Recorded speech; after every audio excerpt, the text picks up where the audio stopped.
안녕하십니까. 한 주 동안 잘 지내셨죠? 자, 벌써 5주차 강의를 이어가게 됐습니다. 자, 여러분하고 얼굴 보고 하루빨리 수업을 진행하고 싶은데 참 우리는 지금 그럴 수도 없고 그런 현실에 놓여 있지도 않습니다. 이렇게 카메라 보고 여러분하고 강의를 진행하다 보니까 진도만 엄청나게 빠르게 진행되고 있고요. 그래서 강의가 이렇게 계속 많이 진행되면 중간중간에 제가 여러분에게 좀 보너스로 특강을 좀 집어넣어서 여러분이 이 진도와 상관없이 좀 부담 없이 집중할 수 있는, 또 깨달음을 얻을 수 있는 그런 내용을 강의를 좀 진행할까 합니다. 지지난 학기인가요? 부터 사제 특강이라 해가지고 교수학습 개발을 해서 의무적으로 이렇게 좀 시행을 하는 부분이 없지 않아 있었어요. 근데 그게 이제 어떤 또 하는 교수분도 계시고 또 안 하는 교수분도 계시다 보니까 또 의견이 또 많이 차이가 나서 그런 제도가 없어지긴 했는데, 아무튼 여러분의 동기를 유발할 수 있는 그 동기 유발 특강을 중간중간에 이제는 조금 힘이 빠질 때 여러분에게 넣어줘야 될 상황이 온 것 같습니다. 제가 그런 또 영향이 있으니까요. 이 교재와 상관없이 진도를 좀 덜 빼는 방향으로 해서 여러분하고 특강을 좀 넣도록 하겠습니다. 자, 이번 장 5주 특강은 아니고요. 교재를 토대로 해서 7장 비즈니스와 경영 시스템이라는 내용으로 한번 배워보도록 하겠습니다. 비즈니스의 개념 하고요. 민간 기업의 그죠? 시스템과 비즈니스. 그 다음에 경영 시스템과 기업 경영의 근본 가능. 그죠?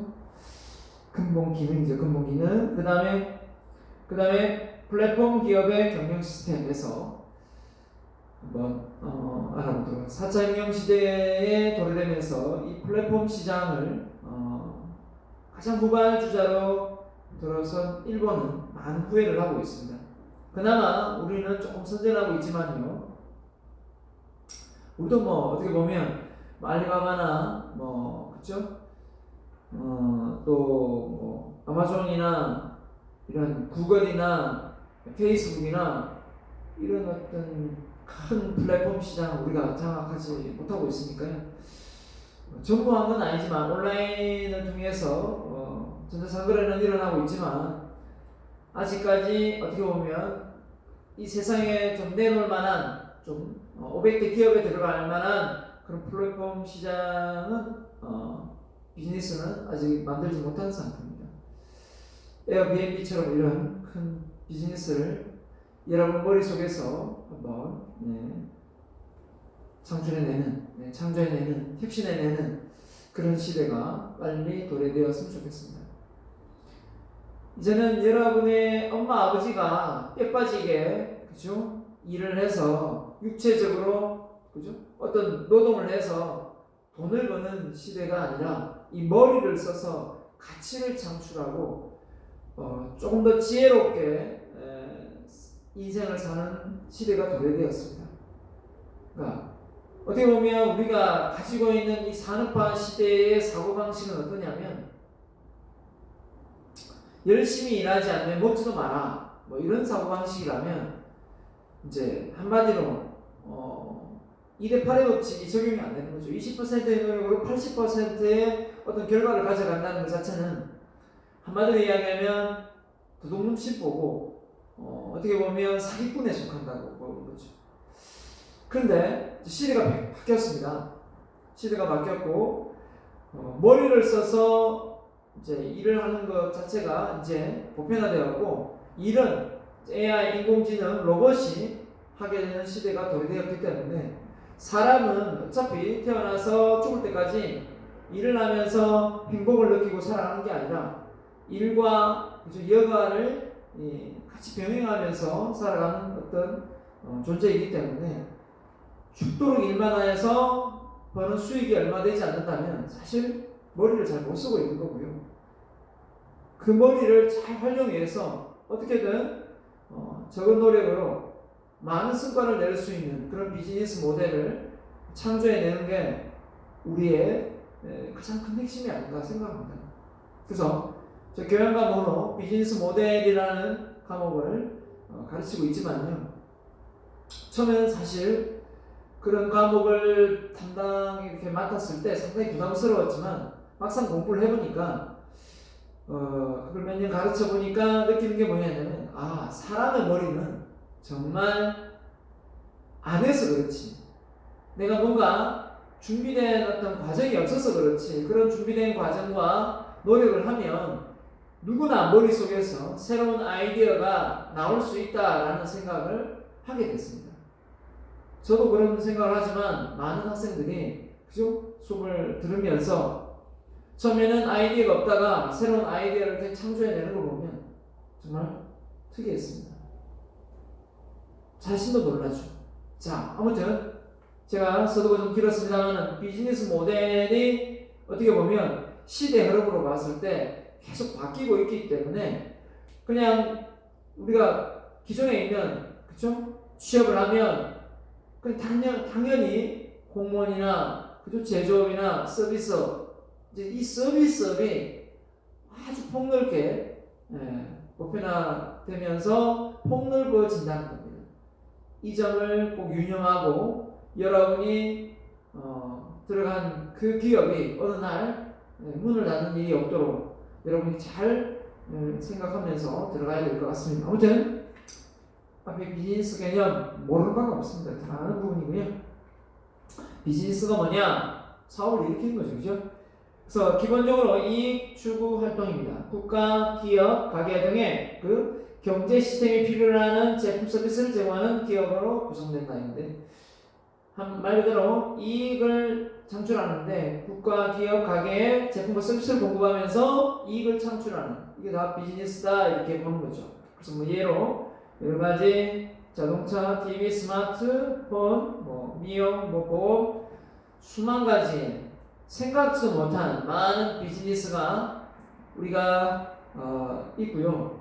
최근에 이슈화 되고 있는 앱, 이 앱을 통해서 비즈니스가 성황리에 이루어지고 있습니다.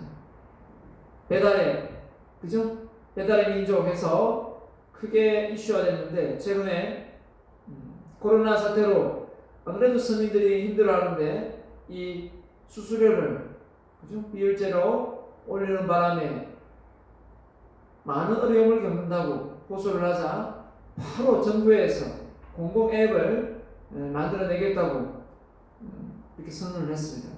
자, 이렇게 되면 아마 배달의 민족 이 존폐 위기가 올 수도 있습니다. 왜냐하면 거기는 수수료를 받지 않기 때문에, 무료로 하기 때문에 그렇습니다.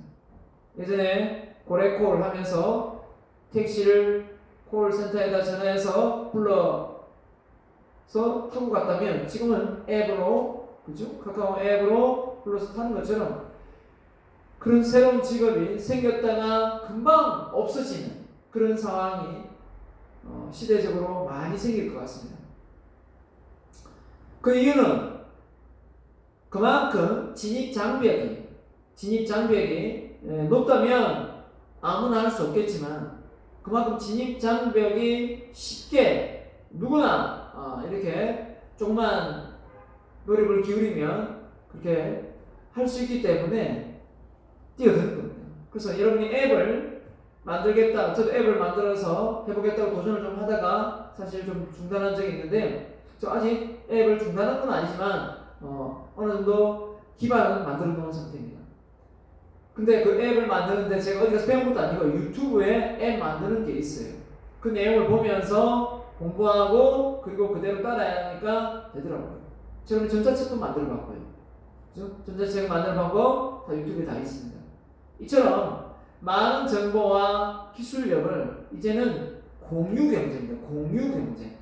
공유하면서 그 속에 그 아이템을 가지고 누가 먼저 선점해서 빨리 돈을 버느냐, 그리고 그 속에서 레드오션이 되면 빨리 빠져나오는 겁니다. 빨리 빠져나오고 다시 또 블루오션을 찾고 그죠? 니치마켓을 찾아내는 거죠. 그런 발빠른 이 시대적인 어떤 변화에 우리가 살아가지 못하면 결국은 여러분이 내가 예전에는 전문가라는 소리를 들었는데 언제부턴가 나보고 전문가라는 소리를 안 하네 이런 말을 하게 되는 거예요. 결국은 우리가 외우고 암송에 암기해서 그죠? 뭔가 시험 치고 그리고 시험 치고 그 다음에 내가 실력이 있다고 인정받았는데 이미 그건 과거가 되는 거예요. 그런 시대에 우리가 빨리빠르게 살아가고 있어요. 그렇기 때문에 이제는 뭘 외워서 많이 안다 이게 아니라 뭔가 창조해내서 그걸 비즈니스 모델화 시켜서 누군가에게 직업을 구하게 그죠? 취업 자리를 만들어내는 이런 일 자체가 혁신이고 이 사회를 그죠? 아주 발전시키는 원동력이 되는 겁니다. 아무튼 여러분 머릿속에 충분한 그런 비즈니스 모델이 나와질 수 있다 생각합니다. 제가 이 분야에 좀 더 많이 아니까 조금 비즈니스 그 모델을 만드는 방법은 뭐냐면 고객의 니즈입니다. 고객이 어떤 불편함을 가지고 있는가, 고객이 어떤 불편함을 가지고 있는가에 대한 어떤 그 부분을 이렇게 문제점을 파악하고 조사하면 그 속에 답이 있어요. 그 속에 답이 있더라고요. 최근에 그 청소기 선전하는 거 보고 깜짝 놀랐습니다. 왜냐하면 제가 청소기를 집에서 매일 돌리는데 항상 그 돌리고 나서 최신 걸 사고 1년 전에 샀거든요. 1년 전에 샀기 때문에 그게 최신이죠. 근데 이제는 물걸레 청소기와 일반 청소기가 결합되어서 돌아가더라고요. 그전에는 그죠? 융합이죠. 컨버전스인데 그전에는 그냥 우리 집에는 물걸레 청소기 있고 그냥 청소기 따로 있는데 이제 이게 혼합이 돼 나와요. 대단하죠? 그 속에서 또 더 편리함을 본 게 뭐냐면 그 빨아들인 그 먼지를 솔직하게 손으로 그죠? 다 이렇게 머리카락이라든지 먼지를 물론 이제 빼서 손 씻긴 하지만 상당히 좀 싫더라고요. 근데 지금 나오는 어떤 청소기는 손을 아예 그죠? 잡지 않고 할 수 있도록 이렇게 딱 이렇게 제끼니까 레버를 딱 내리니까 먼지가 싹 밑으로 빠지는 걸 봤어요. 야, 결국은 소비자가 그런 불만을 분명히 얘기했을 거예요. 좋긴 한데 이게 먼지를 손으로 이렇게, 왜냐면 그 전에 청소기는 일반 이 봉지로 이렇게 해가지고 먼지가 진공 청소기인데 계속 쌓이면 그 봉지 채로 이렇게 딱 버려도 되거든요.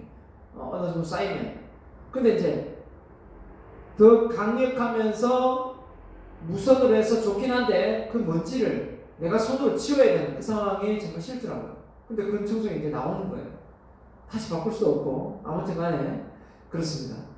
그만큼 시대가 빠르게 소비자가 원하는 제품을 만들어내는 시대에 우리가 살고 있고, 이런 시대에 뭔가 새로운 제품, 새로운 휴대폰이 나오면 왜 저렇게 빨리 나오나 이렇게 말하지 말고 거기에 맞춰갈 수 있는 생각이 앞서갈 수 있는 여러분이 되어야 한다라는 겁니다.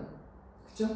자, 그래서 비즈니스 구성의 기업의 어떤 그 GDP 순위를 해놨는데요. 500대 기업 해가지고 순위가 우리나라 2019년도 실적에서 우리나라 순위가 11위 GDP 대단합니다. 그죠? 대단하죠? 그리고 이 비즈니스는 국가의 경제적 맥박이라 할 수 있다 이랬는데요. 말 그대로 기업이 글로벌 기업이 있다면 거대 기업이 있다는 거지 않습니까? 거대 기업이 당연히 미국이 최고의 지금 개수를 자랑하고 있고요, 그죠? 중국 따라가는데 우리는 3위가 일본이고요. 독일, 영국, 프랑스, 인도, 이탈리아. 네, 와, 인도가 이렇게 되게 앞서가는데 기업 숫자는 어떻게 보면 그죠? 엄청나게 많네, 그죠? 예, 우리가 기업 숫자는 많은데 이 매출액 부분에서 GDP 대비 이제 부분에서 이제 떨어지니까 이게 떨어지는 거 아니에요, 맞죠? 개수는 좀 많은데.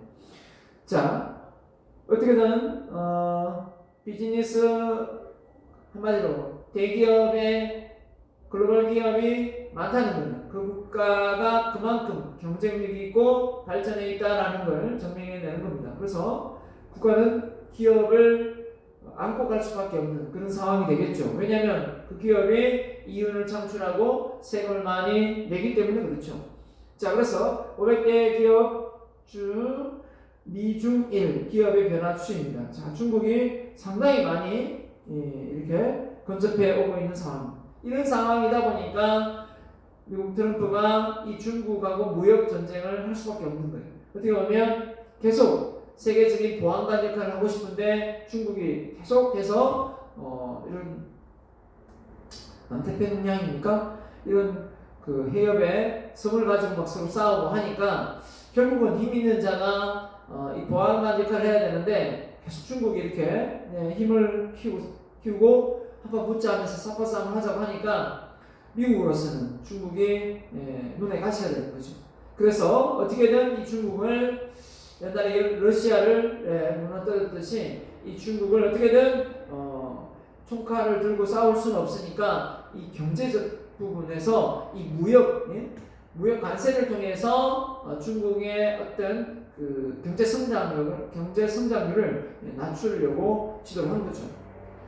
물론 뭐 잘된 건지 안 된 건지 협상의 어떤 부분은 일어났지만 마무리는 됐지만 결국은 미국과 중국이 무역 전쟁을 벌이면서 피해를 본 건 우리나라입니다. 그렇죠? 우리나라는 중국과 미국을 둘 다 눈치 보면서 이러지도 못하고 저러지도 못하고 그런 상황에 놓이면서 또 일본과 또 무역 전쟁을 우리는 벌이게 됐죠. 예. 그러면서 백색 국가라는 어떤 정칭을 또 쓰게 되고 아무튼 우리가 이런 상황에 국가가 내수가 잘 일어나고 그죠? 새로운 신제품을 만들어내서 선진화되면 살아남는 거고 나라도 경제 성장을 꾀가는 거고 그렇지 못하면 또 한참 뒤처질 수밖에 없는 것 같습니다. 그래서 글로벌 기업의 숫자와 국가 경쟁력은 상관관계가 있다라고 책에도 나와 있습니다. 맞죠? 자, 그래서 비즈니스의 구성입니다. 비즈니스 구성 개념. 비즈니스는 국가의 경제적 맥박이다. 국가의 발전과 직결된다. 비즈니스는 기업과 직결된다. 그 다음에 비즈니스 발전은 국민과 시민의 생활 수준을 향상과도 연결된다. 당연하겠죠. 국가 내에서 대기업이 만들어내는 좋은 제품들이 국내에 이렇게 많이 상용화되면 결국 우리가 지금은 보편화되었습니다만 처음에 이 삼성에서 휴대폰을 좋은 걸 만들어내면 그 휴대폰을 우리는 좀 쉽게 이렇게 활용했을 때 외국에 그 휴대폰을 들고 나가면 그죠? 그게 좀 있어 보였다라는 외국 여행자들이 얘기를 하더라고요. 자, 그다음에 판매자는 이익을 얻기 위해 필요한 프로세스에 참여해서 이익은 기업과 판매자 생활 수준의 지속적인 향상의 목표를 달성해주는 주요 요소가 된다라는 겁니다. 한마디로 그 이익을 통해서 그 많은 판매자, 이해관계자들에게 생활 수준을 고객뿐만 아니라 종업원, 그죠? 많은 공급업체, 그죠? 많은 거래업체, 또 투자자 모든 사람들에게 결국은 상호 윈윈할 수 있는 기업이 잘 되면, 그죠? 예, 그런 겁니다. 그래서 이익은 반드시 기업이 존속하기 위해서는 이익을 내야 합니다. 이익을 내지 않으면 어떻게 기업의 구성원들에게 복지와 월급을 줄 수 있겠습니까? 그러나 이 이익이 결국은 이제 뒤에 나오겠습니다만 단순한 그런 이익이 아니라 정당하고 합법적이고 그죠? 그런 어떤 상황 속에서의 어떤 이익이 돼야 되는데 국민들의 고객들의 눈을 속이고 그죠? 지금 당장은 뭔가 이로움이 있지만 나중에는 큰 피해를 초래하는 이런 윤리적으로 도덕적으로 어긋나는 그런 어떤 제품과 서비스를 해서는 안 된다라는 겁니다. 그죠? 그래서 새로운 시스템을 만들어내고 있습니다. 네. 자, 비즈니스의 구성에서 오늘날 비즈니스의 목적은 이익의 추구입니다. 그죠? 이익 추구입니다. 과거의 효율적인 벗어나 더 넓은 의미의 정의가 필요하다 했는데 자, 현대적인 기업의 이익 추구가 이제는 범위가 이제 어떤 단일적인 어떤 목적성에서 다원적인 목적론으로 번지면서 기업이 어떻습니까? 단순한 이익을 추구하는 것이 아니라 이 지역 사회가 기대하는 어떤 사회적인 책임을 다하는 그런 상황까지 도래된 겁니다. 그죠? 예. 자, 그래서 기업을 운영하는 바는 어떻게 보면 단순히 이익을 추구하는 그 목적만 이야기하는 것이 아니라 그 이익을 넘어서는 결국은 지역사회 발전을 도모하는 그렇죠? 그런 부분까지 책임을 져야 된다는 거죠.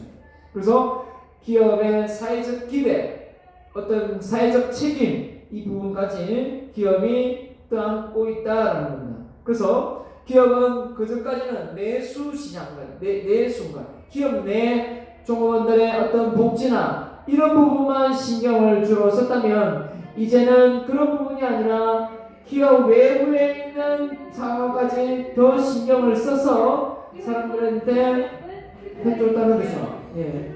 자, 그래서 내외의 고객에게 더 많은 제품을 제공함으로써 가치를 전달하고 나아가 사회에 공헌하는 것으로 볼 수 있다라고 했습니다. 그래서 기업의 목적이 상당히 좀 포괄적으로 넓어졌다라고 볼 수 있겠습니다.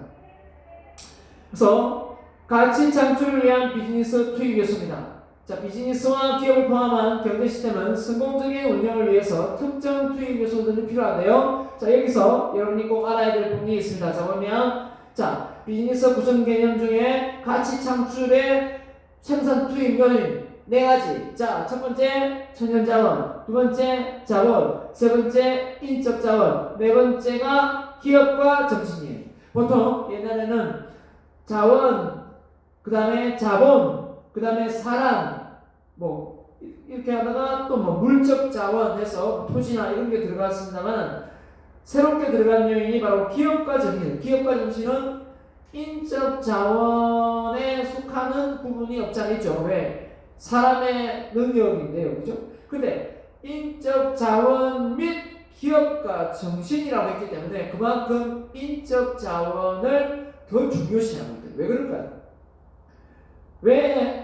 왜 인적 자원을 중요시하게 됐을까요? 그 이유는 그렇잖아요. 예전에 산업화 1차, 2차, 3차 오면서 어떻습니까? 그전에는 힘이 센 사람, 그 다음에 또 넓은 토지를 가지고 있는 사람, 그 다음에 머리가 똑똑한 사람. 지금의 어떤 상황에서 어떤 경쟁력은 뭘까요? 말 그대로 융합과 소통을 잘하는 사람, 아이디어를 잘 이끌어내는 사람, 이분들이거든요. 이 상황은 모두 다 직원들의 머리에서 나오기 때문에 인재가 상당히 중요한 상황에 놓이게 돼요. 인재가. 그래서 인적 자원 안에 기업가 정신인데 기업가 정신은 뭔가? 이 책에서는 지금 우리 교재에서는 기업가 정신에 대해서 상세히 다루지 않기 때문에 여러분의 예를 듣기 위해서 기업가 정신에 대해서 조금 더 내용을 예제를 실어놨습니다. 좀 더 보도록 하겠습니다. 뒤에 나옵니다. 자, 가치 창출을 위한 비즈니스 투입, 천연자원, 자본, 그죠? 자본은 물리적, 설비, 기술 이런 부분을 다 포함했습니다. 생산 설비 같은 거를. 자, 인적 자원 방금 말했고요. 자, 여기서 육체 노동자. 그래서 비즈니스에 기업가 정신이 들어갑니다. 자, 기업가 정신, 수익에 있는 잠재 비즈니스 기회를 보고 계획을 세워 비즈니스를 추진하여 시행에서 성공을 거두고 이익을 얻는 사람 이랬는데요. 자, 이 내용을 토대로 해서 보면 비즈니스를 창출하고 운영하기 위해 리스크, 위험을 감수하는 의지다 이렇게 했습니다. 왜 리스크를 안는 의지가 이 비즈니스를 일으키는데 중요한가? 정말 중요합니다. 왜 그러냐면 사실 이 코로나 사태로 지금 어려움을 겪고 있는 사람은 사업을 하는 사람입니다. 맞죠? 사업가와 이 일반 공무원들은 참 더 부러울 수 있겠죠. 사업가들은. 왜냐하면 사업이 안 되기 때문에 당장 지금 수익이 안 들어오니까요. 그런데 공무원들은 정부에서 돈을 받기 때문에 사실 월급은 매달 꼬박꼬박 들어오죠. 상당히 공무원이 공직에 있는 사람이 부러울 수 있어요. 하지만 꼭 그렇지만은 않습니다. 이 세상에 공짜가 없거든요. 그렇기 때문에 그만큼 나를 동여매고 묶어두고 관리하는 부분이 또 그런 조직이라는 거예요. 저도 공무원을 조금 생각을 해서 지원을 해본 적도 있습니다만은 제가 왜 이쪽으로 딱 이렇게 턴을 했냐면요. 좀 불안할 수도 있지만 훨씬 더 제가 자유롭고 또 이걸 통해서 의미와 가치를 찾을 수 있었기 때문이에요. 그렇지 않고 뭔가 안정적이고 보수적인 부분이 있었으면 아마 공기업이나 이런 공무원 쪽을 택했었겠죠. 자, 근데 우리나라가 언제부턴가 자 한마디 하겠습니다. 좀 부분을 언제부턴가 이 안정적이고 이 불확실성한 상황에서 안정적인 걸 정말 많이 선호하는 것 같아요. 자, 불확실성에 안정적인 걸 선호하는데 기업가 정신이 반대되겠습니까? 어렵습니다. 그럼 대한민국의 미래는 없습니다. 죄송하지만 공무원을 이용하는 게 아닙니다. 그만큼 혁신가가 필요하고 도전적인 사람이 필요하고 그런 시대가 지금 4차 혁명 시대인 거예요. 그런데도 불구하고 좀 관리적인 측면이 강하고 좀 보수적이고 안정적이고 그죠? 나서서 혁신하는 걸 두려워한다면 이 사회를 누가 이끌어갑니까? 결국은 저는 그렇게 생각합니다. 많이 배우고 똑똑하다면 더 기업가 정신을 발휘해서 더 새로운 비즈니스 모델을 만들어내는데 앞장서야지 그 똑똑하고 많이 배운 사람들이 나는 공무원을 하겠다 하고 서울연고대 학생들이 국어 공무원에 도전하고 있다면 여러분 어떻게 생각하십니까? 물론 7급 공무원, 5급 공무원, 4급 공무원도 하는 사람 있겠지만 공무원을 지망하는 학생이 많다면 저는 솔직한 말로 대한민국의 미래는 없다라고 생각합니다. 뭔가 두렵지만 리스크를 안고 그 리스크를 견디면서 또 새로운 모험을 걸고 실패와 좌절을 겪지만 그 속에서 성공을 꿈꾸는 이런 희망의 그죠? 미래를 살아가야 되는데 이 젊은 이 열정을 한번 꽃을 피우지도 못하고 그죠? 그냥 묻혀버리는 내가 뭘 좋아하는지 이걸 더 잘할 수 있는지 시도해보지도 못하고 그냥 안정적인 어떤 생활의 패턴 속에 자기의 역량을 관 속에 묻고 가는 그 상황을 지켜보면 정말 안타깝습니다.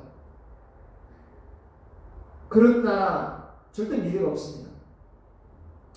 우리는 물론 자기 성향에 따라 아니겠지만 무조건 안정적이고 그죠?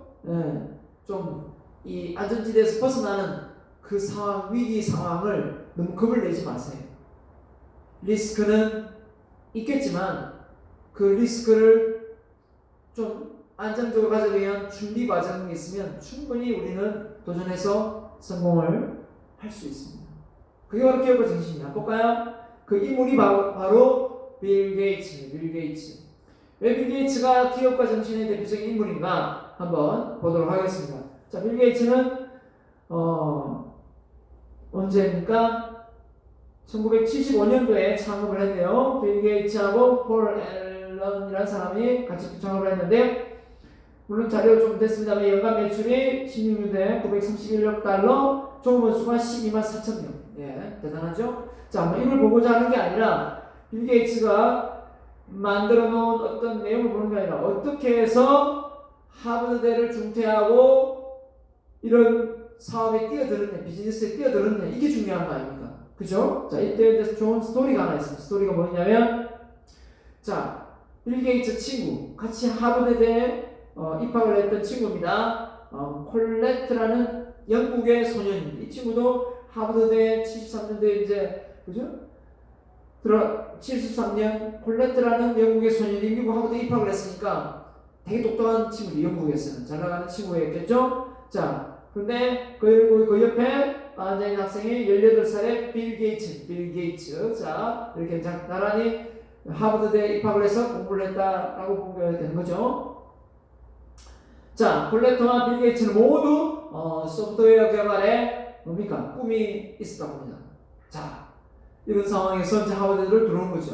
자, 한창 붐이 있을 때입니다. 붐이 이럴 때. 자, 그럴 때, 자, 같은 꿈이 있다는 것을 알고 빌 게이츠는 콜레터한테 이렇게 말했습니다. 먼저 제안했죠. 우리 같이 자퇴해서 32비트 재무 소프트웨어를 개발해보자. 이렇게 제안한 거죠.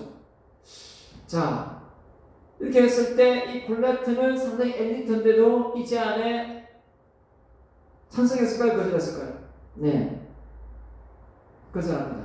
자, 그래서 하지만 콜레트는 빌 게이츠 제안을 완곡하게 거절합니다. 왜냐하면 빌 게이츠는 이 비즈니스가 성장이 있다는 걸 알았지만 이 콜레트는 하버드 대학까지 와서 이 박사 과정까지 밟으려는 어떤 이 학업에 대한 열정이 더 강했기 때문이죠. 자, 그래서 제안을 했지만 콜레트는 거절을 합니다. 그래서 그러한 소프트웨어 개발하려면 반드시 모든 수업 과정을 배워야만 만들 수 있다고 믿었기 때문이죠. 그러니까 콜레트는 좀 더 기업가 정신이 빌 게이츠보다는 없었던 거죠.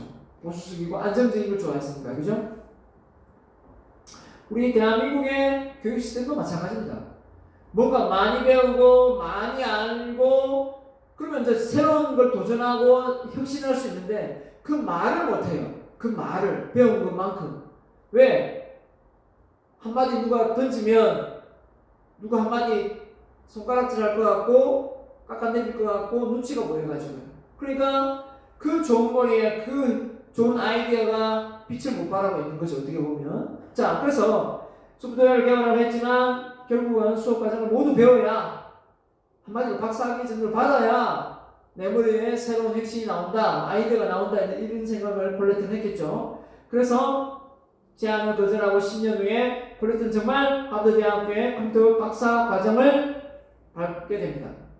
자, 그런데 먼저 10년 먼저 나온 빌 게이츠는 어떻게 됐을까요? 빌 게이츠는 자퇴를 한 빌 게이츠는 미국 포춘지가 선정한 억만장자의 대열에 이미 속해 있습니다.